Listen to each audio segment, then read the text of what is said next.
मेरा नाम हानिया है। मैं घर में सबसे बड़ी थी। मेरे घर में ही ज्यादा अफराद नहीं थे, अम्मी अब्बू और मेरा एक भाई था। मैं बहुत ज्यादा पढ़ी हुई थी। यूँ कह ली कि अपने खानदान में सबसे ज्यादा पढ़ी लिखी लड़की मैं ही थी। मेरी शादी को कुछ ही अरसा गुजरा था। एक दिन हुआ कुछ यूँ कि अचानक मेरी तबीयत खराब हो गई। मेरा शोहर जो कि मुल्क से बाहर था, शादी के फौरन बाद ही वो मुल्क से बाहर शिफ्ट हो गया था और इसने मुझसे वादा भी यही किया था कि वो मुझे भी साथ ले जाएगा, लेकिन शायद वहाँ जाकर मुझे साथ ले जाना भूल चुका था और मैं यहाँ पर अकेली अपने ससुराल वालों के रहमो करम पर थी। एक शौहर ही बीवी का साहिबा होता है जो हर गर्मी से बचाता है। मैं अपने शौहर को बहुत याद करती और उसे अपना वादा याद दिलाती कि आपने मुझसे वादा किया था कि वो उसने मुझे साथ लेकर जाएंगे, लेकिन आप तो वहाँ जाकर मुझे ले जाना भूल ही गए हैं। आपने शायद शादी का वादा भी मुझसे इसलिए किया था कि आप और आते ही मेरा वीजा अप्लाई कर देंगे। मेरा शौहर भी मुझे यही कहता हुआ, जल्द ही मैं तुम्हें बुलाऊंगा, लेकिन शायद उसने नहीं बुलवाना था और वो भूल चुका था मुझे बुलाना। मैं बहुत ही परेशान रहने लगी थी और दिन ब दिन मेरी तबीयत भी ढलती जा रही थी। मेरी तबीयत में अजीब सा मसाज चिड़पन आने लगा था। मुझे अपने शौहर की बहुत याद आती थी और एक दिन अचानक मेरी तबीयत खराब हो गई और मजबूरन मुझे अपने घर वालों को बताए बगैर डॉक्टर के पास जाना पड़ा।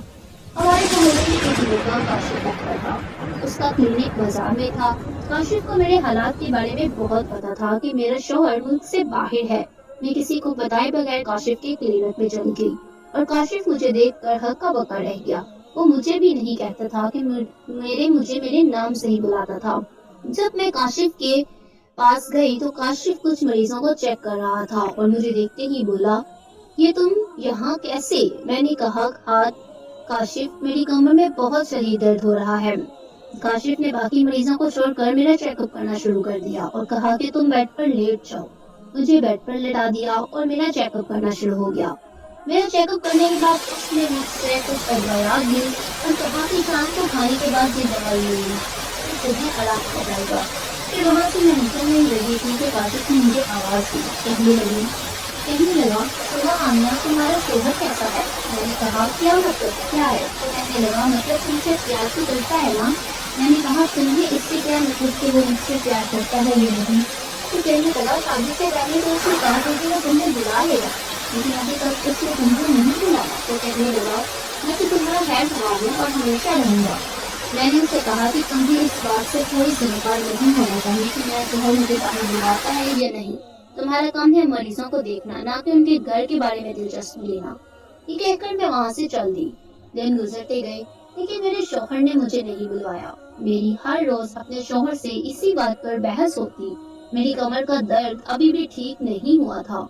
फिर अचानक एक बार फिर मुझे काशिफ की क्लिनिक जाना पड़ा और शायद काशिफ उस मौका की तलाश में था और वो मुझे देखकर बहुत खुश हुआ।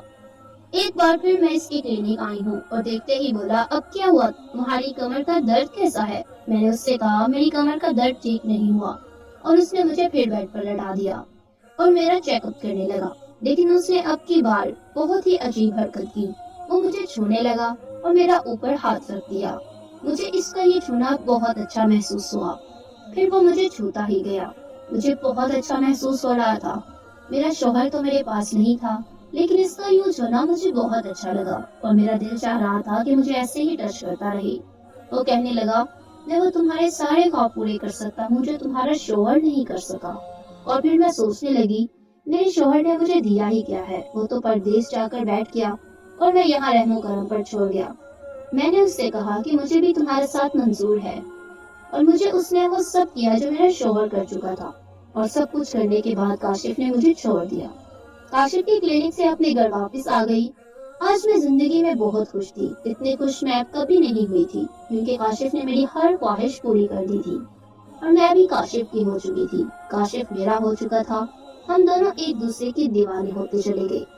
चूँकि हमारी मोहब्बत की खूबसूरत जज्बा के तहत परवान चढ़ी और चढ़ती चली गई। फिर मैंने नहीं, काशिफ को अपना हम सफर कबूल कर लिया और हम हंसी खुशी जिंदगी गुजारने लगे। तो नाज़रीन, ये थी आज की वीडियो। उम्मीद करती हूँ आपको ये स्टोरी पसंद आई होगी, तो वीडियो को लाइक करना मत भूलिएगा। तो चलिए मिलते हैं कल इससे अच्छी स्टोरी के साथ। तब तक के लिए अल्लाह हाफिज।